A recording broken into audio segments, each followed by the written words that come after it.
Hello everyone, today we're going to be talking about the basics of color grading. All the basics you need to know to start color grading in DaVinci Resolve. As you can imagine, making these kinds of videos takes a lot of time. You don't have to, but if you want to, you can donate 1, 5, 10 or any amount of money to keep these kinds of videos free in the foreseeable future. Thank you very much and enjoy the tutorial.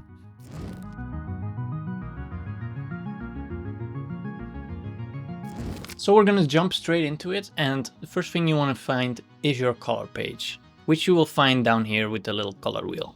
You can click on it, and now we're in the color page. Now the color page is divided in a few segments. We have our viewer window, our node tree, which is very empty right now because we only have one node, and our adjustment section, where we will find all our adjustments, scopes, etc. Now there's going to be a few buttons you will use a lot, and I will explain them to you. First one is the clips one. The clips will be very useful when you have multiple clips in your timeline, because then you can switch between each clip and color grade each clip individually. This is much faster than going back into your timeline, switching it that way, etc. For now we're going to close it because we only have one clip. The LUT browser, here we will find all your LUTs that you have installed inside of DaVinci Resolve. Gallery, here you can save or install power grades, and also you'll find your stills here that you take. Now to grab a still, you right click, grab still. That's how easy it is, and you can export it in any way you will like. Now on the right we have one very important section that I use. It's the effects tab. Here you'll find all the effects from blurs to halation to grain, etc. And mainly the most important one everybody always talks about in DaVinci, your color space transform. I'll get back to that one in a bit. Now here at the bottom we have all our adjustments. Now I'm gonna go through them with you and show you what you need to know. So the first thing you'll notice is the scopes. Now this is gonna be one of your most important tools to ensure that your exposure and white balance is set correctly. So on the right you'll find your waveform, which we will use for exposure. So the higher the number, the higher your exposure. 0 being completely black and 1023, at least in this color space, is completely white. Meaning it's gonna start to clip, which you do not want because it looks very unprofessional. I can give you an example of this to show you. So if we take down the lift, you'll see it starts to clip out at black and it becomes just a flat line. And it's just completely black. That's not nice. Same goes for white. If you push it all the way up, you'll see that the highlight information just disappears and becomes all ugly. And you do not want that. So it's best to avoid that. The vector scope is also going to be very important, and you will 100% need it. Now in the vector scope you should turn on a few settings. It's these three down here. Show 2x zoom and show skin tone indicator are the most important. Because when you get your skin tones on this white line right here, you'll get the perfect skin tones. So keep that in mind for later. And the 2x zoom will just zoom in a little bit, but you can always hold Alt and scroll to zoom in or out, which is also very useful to know. So the basics of the vector scope is very simple. You have your R, G, and B, so red, green, and blue, but also your yellow, magenta, and cyan. Now this little white line here that I showed you to activate in show skin tone indicator is your skin tone line, and that's the optimum place for your skin tones to sit at. Now if you go down here in the corner, click qualifier, hover over your skin, you'll see that on the scope itself, I'll pop it out right here so you can see it full screen. You'll see that there's a little circle that indicates where your skin tones is. It's quite inaccurate, so you can zoom in if you want, like this. Then you'll roughly see that the skin tones are a little bit pushed too much towards green. So you can make it a little bit less green in the skin tone area to get them more towards the line. So we're gonna go for mid-tone. We're gonna slightly lower the green. And you can see it starts to move everything in the background of the vector scope over to the right. As you can see now, it's exactly on the line. You see the middle of the circle is on the middle of the line. And if you see the before and after, this is the before and this is the after. You see it's a much more natural skin tone. There's a green glare over it and now it's gone. And if we look at the whole image, this looks much nicer. There's a little bit more warmth and the skin tones are in the place they should be. So that is how you use the vector scope in DaVinci Resolve. Now later in this tutorial I won't be using it because for these basic adjustments I'm very used to seeing how I want the image to look and how I want the skin tones to look. When it comes to more advanced adjustments, it might be useful for you to grab the scope, and if you're not quite used to seeing exactly what is right white balance yet, use the scope. It will be much better. Now here on the left we have all our different methods of adjustment. First one is camera raw. If you are shooting in a raw format, you can edit all your raw data in here. Very useful, obviously. Color match, you can match certain colors between two cameras. If you have a color checker within your footage. And this is a very useful feature. But we're not going to go into that right now because a lot of people won't be having that. Color wheels, all your basic adjustments will be done in here. HDR wheels, basically the same as the color wheels, but just more advanced and gives you more control over your exposure. RGB mixer allows you to adjust each individual episode of the red, green, and blue channel. Very self-explanatory. Motion effects. Now this one is very useful because you're going to be needing this. This one is for the noise reduction and to add some motion blur to your footage if you need it somewhere. Your curves are going to be very important as well because it's going to allow you not only to create a contrast curve, but also adjust individual colors. Color slice. Now this is a new one and I have a video completely dedicated to this tool already on my channel if you were interested in how it works. The color warper. Now the color warper is very interesting because it allows you to do the same thing as the curves in a more intuitive way, with where the vector scope you can see in the back is combined with the spider web, where you can grab any color you want and you can see the vector scope change on the background as well as your footage. Now we're going to be skipping this one for now. Now the next one is the qualifier HSL. You will be needing this to create certain masks. I will be explaining this also later. You can click on a certain area and if you press Shift H, you can see that you can start creating masks based on color, luminance, or saturation. Now here's our window section where you can create power windows. That's DaVinci's word for masks, but traditional masks instead of HSL masks. Basically you can create a little window. You will say, I want a gradient. Well, now, there you go, you have a gradient. Now the only part of this footage that will be affected is the top of the footage. Shift H will hide it or show it. It will still affect your footage in the same way. Now you can also add a circle if you want. You can adjust the feather or put it in a different position. You can pretty much do anything. Now this is going to be very useful and there's a whole section later in this video on that. Now here's the tracker window. You can use it to track those power windows, for example, to a certain place in your scene and they will stick in place. And that's very useful. Here's the magic mask. Now this is an AI feature. Basically it's an intelligent feature that will allow you to mask out a person. Let's say we click on this one. We have it on person. You drag over the person a little line. And now you will see it will start to kind of mask out the person. Now this works really well once you already color graded the footage and you are using it on facial features, hands, stuff like that. As you can see here, it works better on features than the entire person. Now we're going to reset this. We don't need it. Now here we have our blur and sharpening adjustments in DaVinci. If you put it up, you blur. If you put it down, you sharpen. And you have a little bit more control, obviously, which I will also show way later. Here's your key options. You can basically adjust the alpha outputs of your individual nodes. It's not going to be important right now. Here you can change the sizing, so the width of your footage, if you want to de-squeeze, your tilt, your pan, your zoom, etc. Not going to be needing this, nor do I ever use it in this window. And then there's a 3D section, which I won't be using. Now let's say you applied a LUT to your footage and you want to see the before and after. You can press Shift D on Windows or probably Command D on Mac. I'm not exactly sure about that. I will put it on the screen right now for you. You can press it and you will see the before and after. Alternatively, if you do not want to press shortcuts, you can press this little button up here. And then, very useful to check your footage in detail, is to press Ctrl F and you will see it in full screen. So the thing that makes DaVinci Resolve so powerful is that it's a node-based color grading system. Basically a fancy way of saying, instead of having layers in your timeline, which you could also do in DaVinci, if you go to your timeline in your edit page, you can add layers, as you can see. In the color grading page, we work with nodes instead of having a layer-based system. So basically that means this.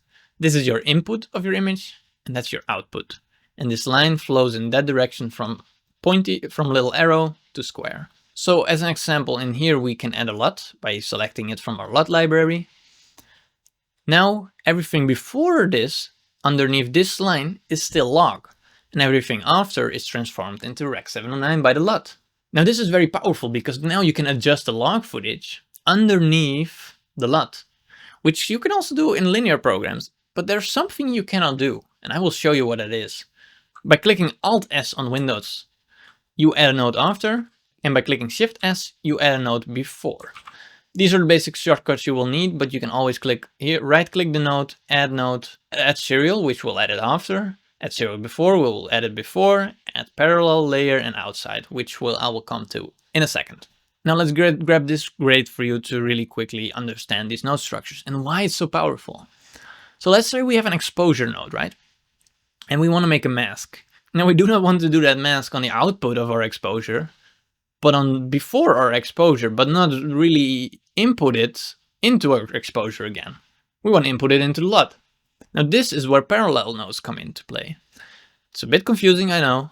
Now we can process our image parallel to another node, which means we can process the same signal twice and combine it again afterwards without mixing them, which is a bit more complicated than using mix node, where you can have certain blend modes.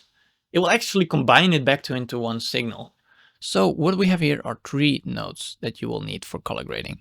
The most important node is going to be either your LUT or CST. I will explain how to set up a CST after this real quick, instead of a LUT, but if you have a LUT, you can use it here. The LUT will transform it from log, in this case S-log3 with S-gamma 3 cine, into Rec 709 with a certain look to it. The reason these 2 nodes, the exposure and white balance, are set before the LUT or CST node is because you're editing a much bigger color space and then transforming it into a smaller one. If you first transform it into a smaller one, you'll have less longitude to work with and less information to manipulate than if you do it before the node. And this is basically my basic node 3 setup. So for the people here that do not own any LUTs like my Nebula LUTs, I will quickly explain to you how you can use a CST to transform your image from log into Rec 709. Now here on the LUT, I will quickly reset this node so there's no LUT on it anymore.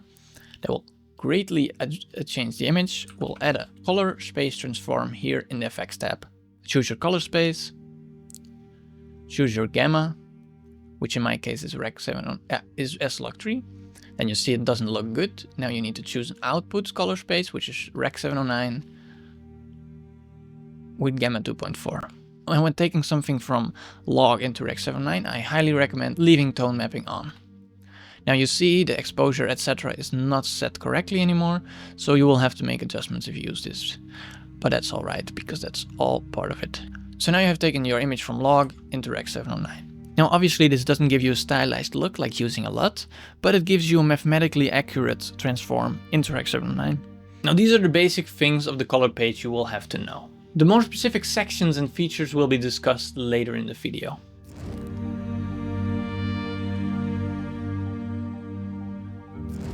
Now we have a shot right here with a LUT already on it, converts it from S-log3 into Rec 709 with a cool look over it. It's my Nebula HDR LUT for S-log. It also exists for all other cameras if you're interested. I'm just gonna use it instead of a CST. I'll name the node LUT. Now to start adjusting things, there are 2 things to keep in mind. You want to do it before you transform the color space or after. Usually it's better to do it before you transform it, because you preserve a lot of information. Because when you do it after you transform it into a smaller color space and gamma, and then you start to push it around into certain colors. That's why it works much better beforehand, because when you do it beforehand, you can move it around in a much bigger space before it gets converted into the smaller output space. To add a node before the LUT or CST, we press Shift-S.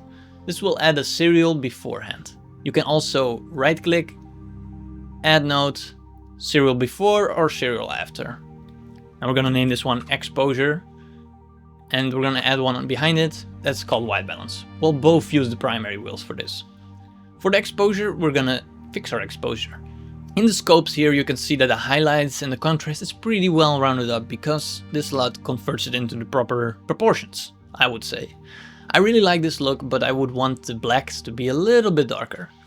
So what you can do, here in the primary wheels, you have 4 wheels.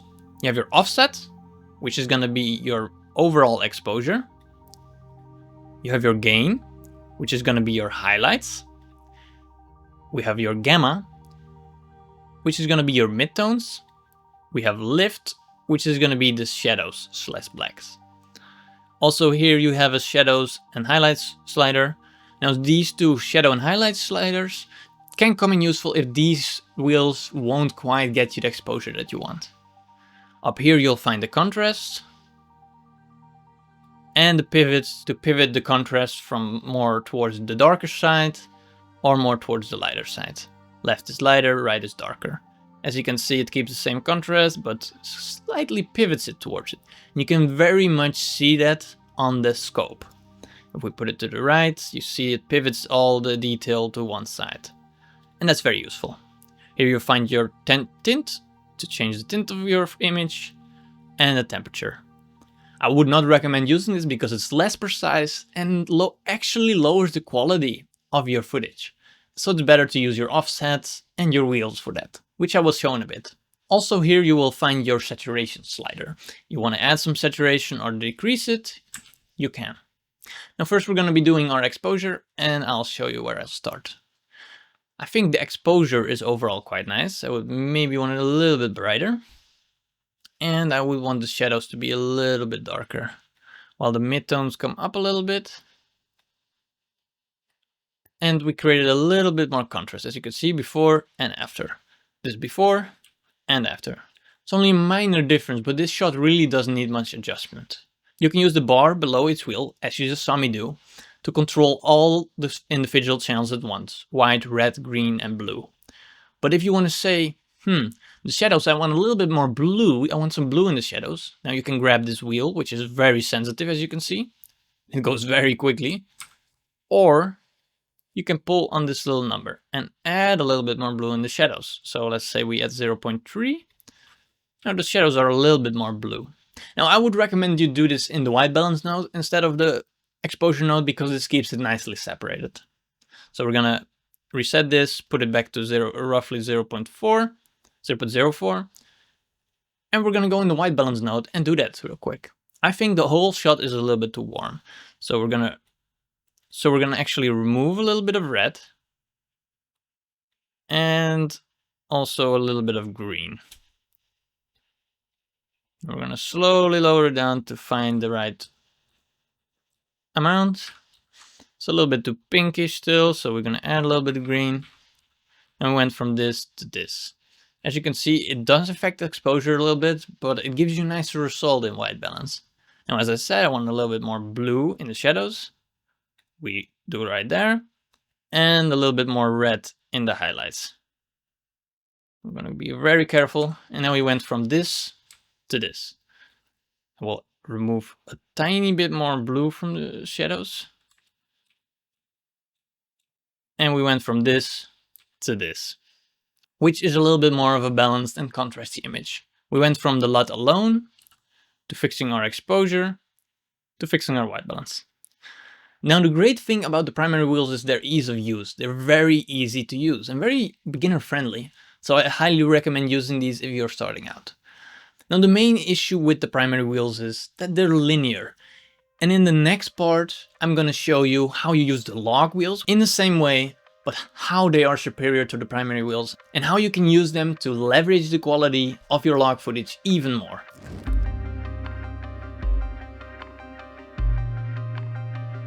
In the last part I made, I used the primary wheels to adjust our footage. Now, like I mentioned in that video at the end, the primary wheels are linear, and because of that they have a few issues when adjusting log footage especially.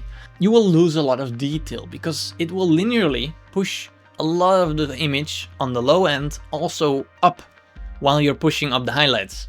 Now if we quickly reset these nodes, we will be back to 0. and we go into our wheels section and go to the log wheels. Now you will see that the offset, which we've discussed before, is the exposure, will remain the same no matter which section you go into. But the other ones change. They go from lift gamma gain to shadow, midtone, and highlight. And they will become a lot more precise. And I will show you. So we have the same shot again. We want our exposure to be a little bit higher. And we want our shadows to be darker. As you can see, it's very selective and it creates such a punchy image compared to what we had before, which will take your image from Rec 709 with a little LUT, looks fine, you know, it looks cool, to much more punchy. I would take a little bit off of it now because it's a bit too much, but for illustration purposes, it gets a lot of impact in your image. You can do the same for the highlights. You want them to be a little bit more dark. I would not recommend it because you can see it starts to really squish them down, but you can really control how the highlights look. They look soft or harsh, you see. So we want them to be normal because the normal amount looks quite nice. Mid-tone also, you can see you can very much control the lighter areas of your image that are right below the highlights areas. We can put it up a little bit. Now we went from this to this, which is so much more punchy than using the primary wheels. Now to demonstrate for you how the log wheels actually work, I will explain it. So what happens with log wheels is that they are not linear, and I will show you the difference here. So as I showed you before with the primary wheels, they are linear, just like the exposure. You see that the line moves up linearly here on the scope. I'll put it on a bigger screen so you can see it properly.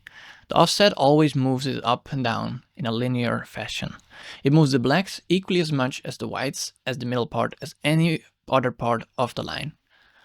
Now with the log wheels, if you move the shadows, you'll see that something interesting happens. It curves at a set point over here. So if you move them darker, you'll see that it starts curving them. And that's a very powerful way to do it. So if you want to create a little S-curve, you can make it a little bit darker here. And you can make the highlights a little bit brighter or also darker if you want. And then push the midtones a little bit. Now you see how that exactly works. And if you want to adjust these points, because they are set points, you can use these two, range up and range down. This is indicated by the little arrow next to it. So the down range is where it starts to curve off till black. So like this, it curves from here instead of all the way up there. If you put it on 0, and you can see the same happens with the curves for the highlights. Usually the range numbers are set pretty well, in my opinion, but it can differ very much per image. So 0 here is absolute black, so the point will start to pivot from black. You see it doesn't adjust the image. And 1 here is absolute white. So if I adjust the highlights, you don't see them move at all. And that's so much better than using linear adjustments that don't keep in mind that you're shooting log footage. Now for white balance, we can do the same thing. We can go in our offsets again. I will use the drag this time instead of the little numbers underneath, but I will slightly make it bluer. Be a little bit less. A little bit less red. Oh, now you can see it looks a bit better. And we want a little bit more blue in our low. Like I said before, we will up the blue. And as you can see, it's very selective to the lower end. For the midtones, we want a little bit more warmth. We can add that just like so. And now we went from this to this, which is just a tiny adjustment, but it looks great. Now you can see how much more powerful the log wheels are compared to the primary wheels. Primary wheels are obviously great for easy and quick adjustments, and sometimes you want linear adjustments after your CST or LUT. So for example, you would add another node to make a little bit of an adjustment. I would much recommend for you to use the primary wheels because their linear change actually works better in Rec 709. Using the log wheels, we actually upgrade this image so much. This is how the LUT looks like straight on the image. Has a lot of dynamic range. Obviously, you want that freedom still to adjust the image. You don't want a LUT to instantly throw everything to the max. That will make it hard for you to work with the image. What we did then is we adjust our exposure, which made it really punchy. We did a little bit of toning with our white balance. And you can see we took our image from this to this. This to this. Now you can see how much more powerful log wheels are. but there are some adjustments you might want to make that are even more precise than using the log wheels. For that we have the HDR wheels, which are a little bit more advanced, but man, they can be very, very useful. And I will show you that in the next part.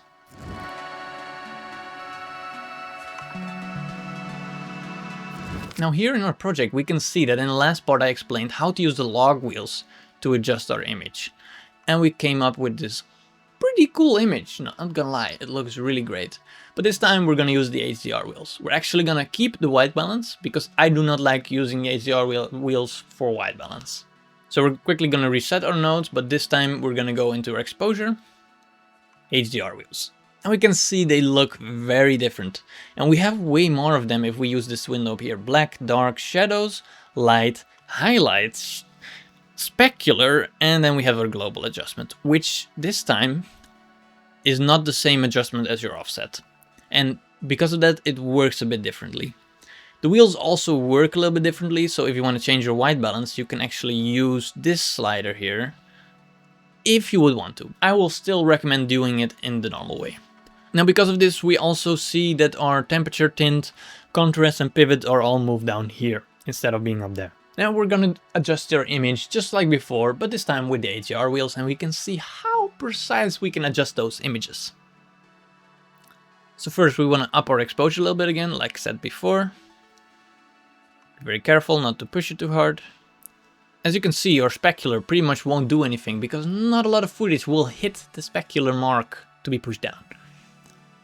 If you do want to adjust specular, let's say like this, basically you see these little numbers up there. They mean when the light will start to be affected by it. So if we move this down to 1.5, which is highlights, you'll see on the scope that they will start affecting our highlights. Now if you're just starting out with the wheels, I would not look at this window, because it's just gonna confuse you, and for some reason it messes up your workspace, which I do not know how to reset. Ado here from the future. I figured out the issue literally right after I finished recording the video. Basically when you do this, you open up this and you close it, it opens up a different window, which makes no sense. Why would it be like this? Now you would say, how do I get this thing to be full screen again? Well, basically you put it on full screen, and then here you see a tiny little button appear.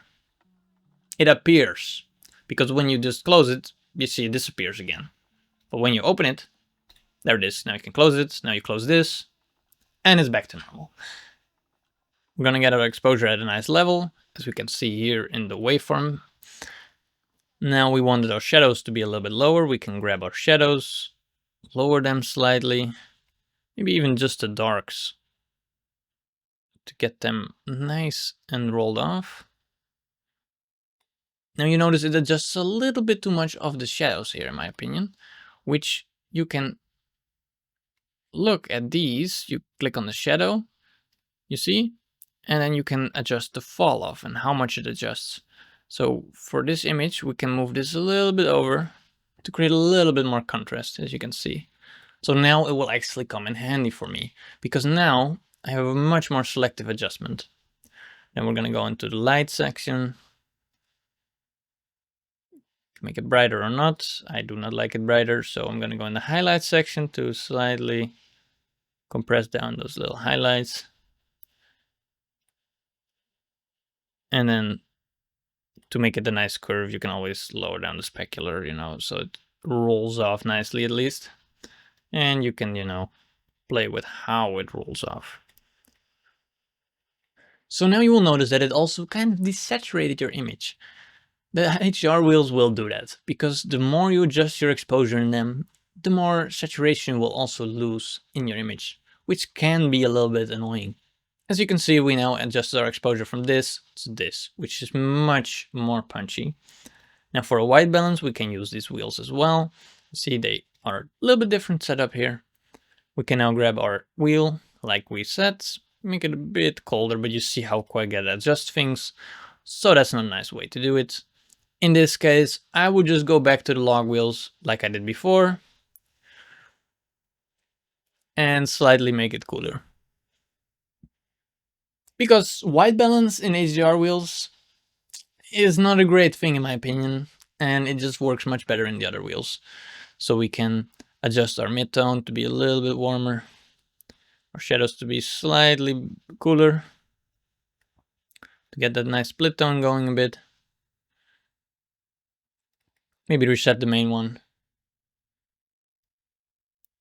And slightly get everything in a nice position.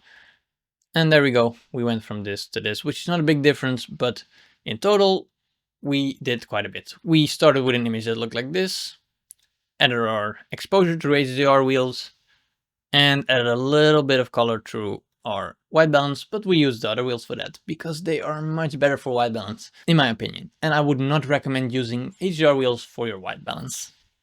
Now in this little series, there's one more section I overlooked, which is this section. It's your primaries as bars. But in my opinion, it's just literally the same as your primaries, but in bar function. So you don't really need it, and it's a little bit less intuitive than seeing this little wheel. Although it can be useful because you can individually adjust numbers much more precisely, like these little things underneath, than swiping on a wheel. Could be an argument for you to use it over the normal primaries.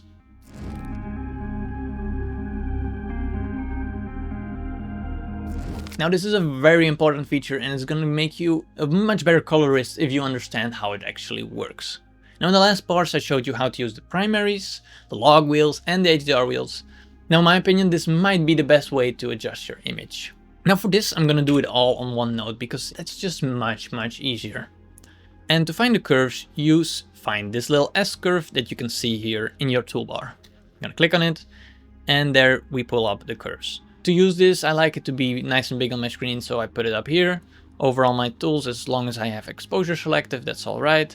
I can put this over a little bit, and we're gonna start tweaking our image. Now here, this is a little bit different than the scope waveform we have over here.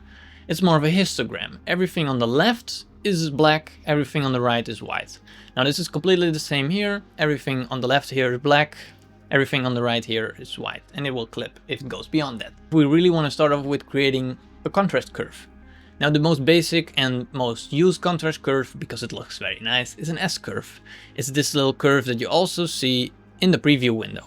Basically what you do is you pull down your shadows, you identify where your shadows are, because if you do it here, you see it takes down the whole image. So this is going to be your shadows. You're going to put it on your shadows. I'm going to put it down. This is going to be your midtones, which you're going to put up a little bit because you want to have it like that. And then your highlights are going to be on your highlight section, which are roughly around here on the grid. So now we have a nice grid with our shadows, midtones, and highlights. Now we can start to adjust it to make it look normal because it's a bit of a hassle to get it right. And now you can see we added a little bit of extra contrast to the image, and very selectively so. Now the cool thing about this is in the top right you can also see that you can adjust your red, green and blue channel individually. Now we can see this little link chain here, which means we move all the colors at the same time. You see they all move into the same construct, which will be linked like this or unlinked. Now when we unlink it, for example, to make the shadows a little bit more blue, I would actually recommend removing the opposite color in the shadows instead of adding colors to it. This is a much more natural way to create a certain look than to add colors to the image. So we're going into red and we want a little bit less red in the shadows. So we're going to pull it down a little bit more and you can see it starts to get the image a little bit cooler and it actually looks really nice. And then we want a little bit warmer in the highlights. We go to the blue channel. And we actually start to remove it slightly from the mids or highs to see where it makes most sense to remove it. Now what we can do is also remove a little bit of green in the highlights because it becomes a little bit too green in my opinion. And we can very closely monitor the skin tones, which look very nice right now in my opinion. So that's all good. Now for the shadows, we can either do the same or get a nice middle ground that looks nice.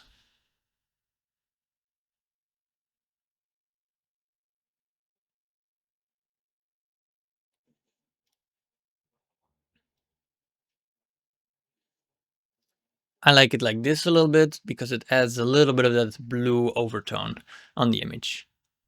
So now we went from this, which is just a LUT, which looks great already. But now you've seen the after. It looks much greater after than how it did before. And that's how you use the main curves window to expose and do your white balance in your image. Now the curves are much more powerful because you can do a lot more than just that. Now to adjust a certain color in your image, which is also possible in the curves, we want to adjust green. Let's say we want to adjust green. We can go into the hue versus hue, which will, you choose a hue, so you choose green, and then you can change the color of the green. So you can click here, and it's actually a little bit more yellow. And then you can start changing that color however you like. So now it becomes much more green, as you can see. Now it's much safer to roll this off quite far. Now with these features, you can create very funky effects, and that's very cool. You can create this typical same color look, let's put it that way.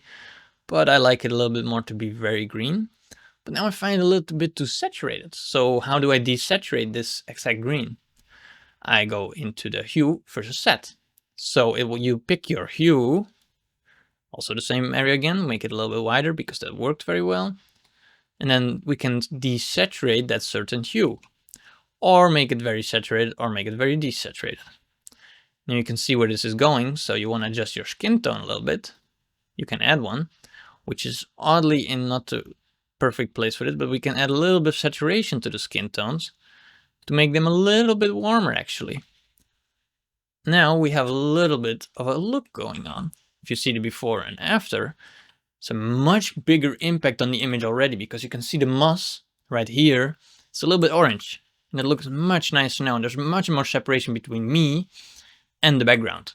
Now we also have the hue versus luminance. So let's say we want to make my pants or my skin tones a little bit brighter. We can move this dot over. Now it's going to appear on this side again. Move this one to get a nice gradient, and we want it a little bit brighter. We find where it brightens up my skin tone, which is right here. And we make it a little bit brighter. Now I would not recommend putting this up too high and making the steep curves too steep, because it creates a lot of artifacts. If you, for example, put one here and here, and we will start to move this a lot, between the two greens, the gradient gets very rough instead of very smooth. And it creates some certain blocks inside of the shadows that weren't there before. Now let's say we want to exclude color from our blacks and whites. We want to make them completely black and white, which is very important sometimes because it creates a more commercial look, which can be very professional. So we can go into the luminance versus set. Now you can click on black, make it black, white, and make them white. Now you want to adjust this a little bit more till you start to see it adjust your lows a little bit more. When clicking one of the points, you can click this little button to get a stick, or however you call it, a spleen, and start moving things over a little bit more to get a little bit more color out of your lows and highs, and a little bit more. Now, for example, this is going to be very different per image, so I wouldn't do this extremely on most shots, but now it adds that little bit of difference in the lows here. As you can see, it slightly removes the colors from there and makes sure the blacks are perfectly black and the whites are perfectly white, which creates a very professional look. Now the next one we have is saturation versus saturation. You can pick a certain saturation value, so for example my pants, and up the saturation of that. Now this one I never really use, and it can be useful because you can create very interesting, very punchy saturated looks, but I personally don't use it. But it's good to know it exists. And then finally we have saturation versus luminance, which is the opposite of luminance versus saturation, where you can, for example, pick a certain saturation value, let's say the green, which is very saturated, as you can see here, and change the luminance of that.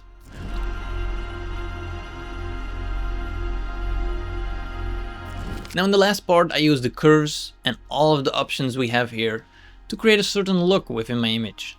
But to be very precise, I actually prefer to use a color warper. So we're going to make a new node, we're going to call it CW. Now we can select the color warper here and we can go into it on full screen. Now what you see here is that you have your vector scope on the background. Now you can use a 12 by 12 grid to increase how many dots are on your grid, or you can increase it or decrease the amount of dots you will get. I will link them so they're always the same.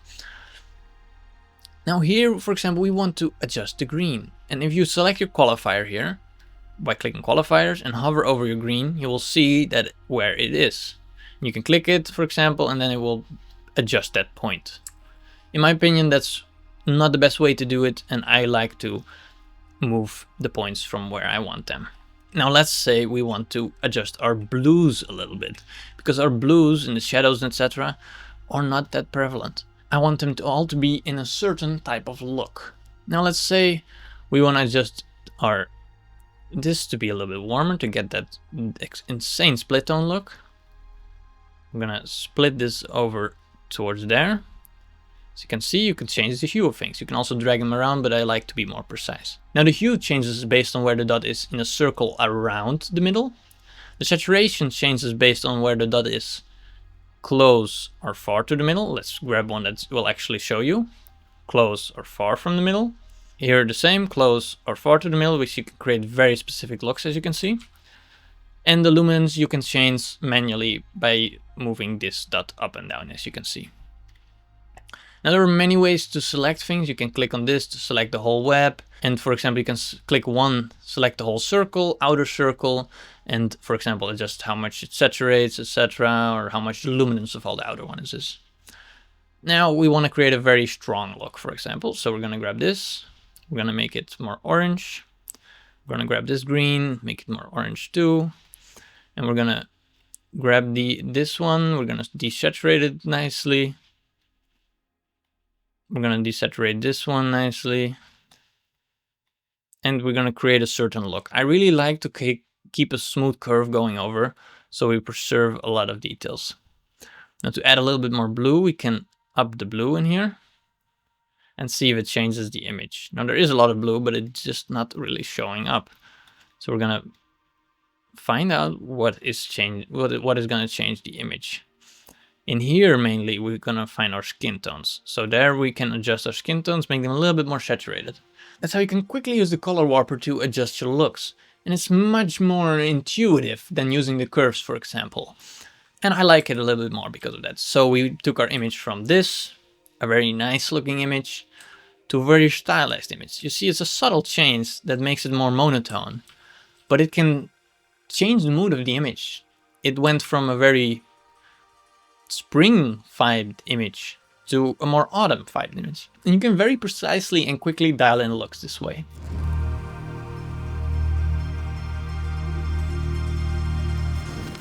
Now in my opinion, denoising you always want to do at the front. So we're gonna make a note here before our little grade and call it denoise. And then we're gonna go in our denoise settings, which is this little window right here. We have a few different types of denoising. We have temporal denoising, spatial denoising. Temporal denoising is based on frames that can go in the future. So it will analyze those frames and predict how the grain is going to be and change, which looks better in my opinion, but it can be more taxing on your computer. So spatial noise reduction is a little bit better because it's less taxing on your computer, but less precise, obviously. For this example, we're going to be using spatial noise reduction. Now here you have a couple sliders. You can choose faster, better, enhanced, ultra noise reduction. Now faster is obviously the fastest option and will have the least amount of impact on your PC. While ultra noise reduction has a lot of impact on your PC, but it's so good. Let's first zoom in on our image and identify where we have some noise. Now it's very hard to see because our shadows are very, very dark. And they're very properly exposed because if you look at it before, there is not a lot of noise to begin with. We can bring that noise up real quick to show you how this denoise works. Now we see a lot of different noise. We see color noise and we see normal noise. And that makes it a little bit easier for us to see. So what we're first going to do is we're going to analyze our images. And this is how powerful ultra denoise is because it grabs the right amount of denoise for our images. It takes our image from this to this. And you see how little detail loss there is? It is absolutely insane. And now if we reset the changes we made here, we have an exceptionally clean image that doesn't really look much softer because of it. Although you can see some detail loss in the tree here, for example, when you turn on the denoise. To prevent this detail loss, I would focus on chroma denoising instead of luma denoising, because when you use luma denoising, your images become very, very blurry. So for this, we're going to use enhanced because it doesn't use AI. It's not an intelligent one. So I'm going to show you the difference between luma and chroma. If you move them both up, you'll see it becomes very, very blurry here on the tree. And we do not want that. We can first focus on chroma and get rid of the chroma noise, which is actually a much more easy noise to get rid of, and it actually enhances your image by a lot, because as you can see here, there's color artifacts, and they're gone. They are completely removed from your image, and because of that, your image looks much cleaner. As you can see, this whole fringe here, this fringing on the edge of the tree disappears. If we zoom in a little bit, you'll see it better. It just disappears. This entire orange ridge here that's not supposed to be there. This ridge is supposed to be here. That's a lens artifact. It's a chromatic aberration. But here it's not supposed to be. And when we click Ctrl D, we activate our denoise node. It's gone.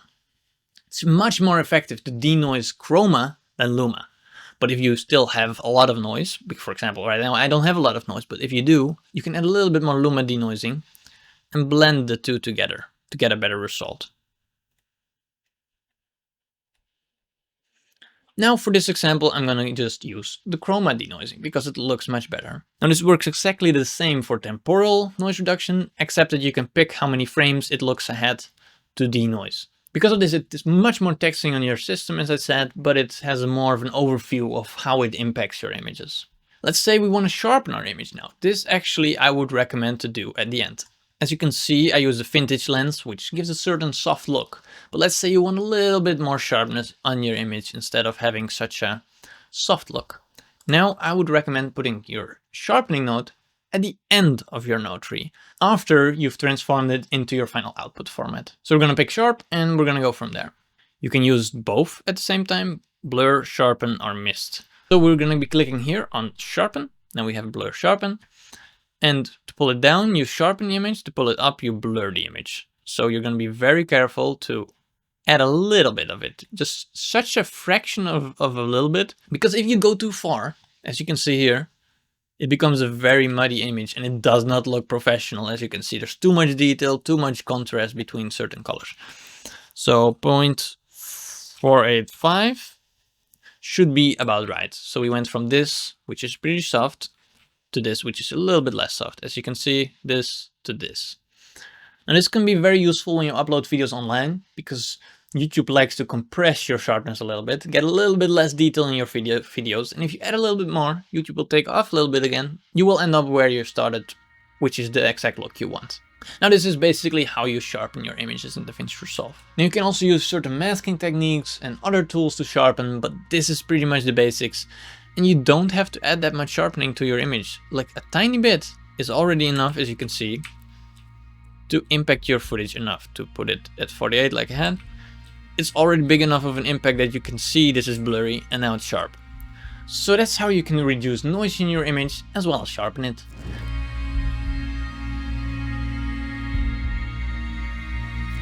So this is a little bit meta because I'm in the edit right now that you are watching, but we have a little bit of an issue that these 3 clips, my microphone stopped working and I only have the audio from the camera itself and it sounds horrible. So I gotta re-record this, and I'll do that without a face cam, but yeah, let's get started. Now let's say you want to enhance your image with masks, create more depth in it, because you can see all values here are equally spread over the image. It obviously looks great, but we can make it look much better. Now we're gonna use the window tab in DaVinci Resolve to create some masks and create a certain look. Now I like to do this in parallel nodes to the exposure node. This will make sure all the exposures done parallel to each other and won't intervene with each other. So we're just gonna make one mask here, and we're gonna start with a simple oval. I'm gonna feather it out a bit, and I'm gonna make it in such a shape to kind of give a little vignette to the image. I'm gonna feather it out, and we're gonna slightly pull down the shadows, and you'll see it affects the inside of the mask. Now to change that, you go into the masks, and you'll see this little button here. You press it, and it inverts your mask. Now you can play around with all the settings here, with the size of it, the pan, the tilt, but I can just do the same here in the window if you select power window. So we're gonna put it over myself here. I'm gonna feather it out greatly, and then you'll see the before and after. If we deselect that, before, after, adds a lot of impact to it. Now we're gonna add another parallel node. You can name them to be more organized, but I'm not gonna do that right now. I'm gonna add one on the highlights. We're gonna feather it out greatly, like a lot. I'm gonna put it up there so it doesn't interfere with me. We're gonna go into the midtone, boost it a little bit. Going here, going to mist in the blur section. We add a little bit of blur to the highlights, just a tiny touch. Not a lot, just to get a little bit of glow going right there. And now we can also see that that mask made a little bit of glow in the highlights right there, which looks very nice. And then we can do one more thing, which is adding another parallel with a gradient mask, for example, to put a gradient from the floor that darkens the floor a little bit. So we can go into the shadows and darken down the floor, just like that. Now we can select all of them and I'll show you the before and after. So before, the image looks like this, and after all the adjustments, it looks like this. Now this image has much more depth this way, and if we look at the entire before and after, it went from Rec 709 to this, which is such an impactful and contrast-rich and deep image to look at. And it looks great, honestly. Now next to using power windows, there are a few more ways you can mask. Now I'm now going to show you how to use the HSL mask. We're going to call one here HSL. And we're going to add another node and add an outside node right here. I'm just going to call it outside, for example, just to be organized. We're going to go into the tab with a little qualifier right here. And there's the qualifier HSL. Make sure your qualifier is selected. And then look for a certain color. Now I want my highlights to be very warm and my shadows to be a little bit more blue. So we're going to go for our skin tones. We're going to select them. You can press Shift H to show your mask, as you can see. And we're going to start refining it so it's mostly the skin tone that's selected. We're going to feather it out and we're going to start feathering it so till it's mostly the skin tones that are selected, as you can see. Just around there is about fine. We can always use a little bit of pre-filter or clean black and white to get it in the right position. It doesn't have to be perfect, but the more precise you make the mask, the better it's going to look like. You can play around with all these features to get it into the right look. But for me,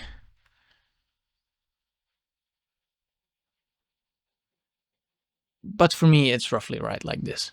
Now you click on the outside node and you see that it affects anything but roughly the skin tones. Also some other stuff, but roughly the skin tones.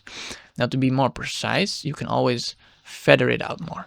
By feathering it out a little bit more, you get a little bit smoother transitions between the two, and you can also up the blur radius to make sure it does not look very weird when you adjust colors.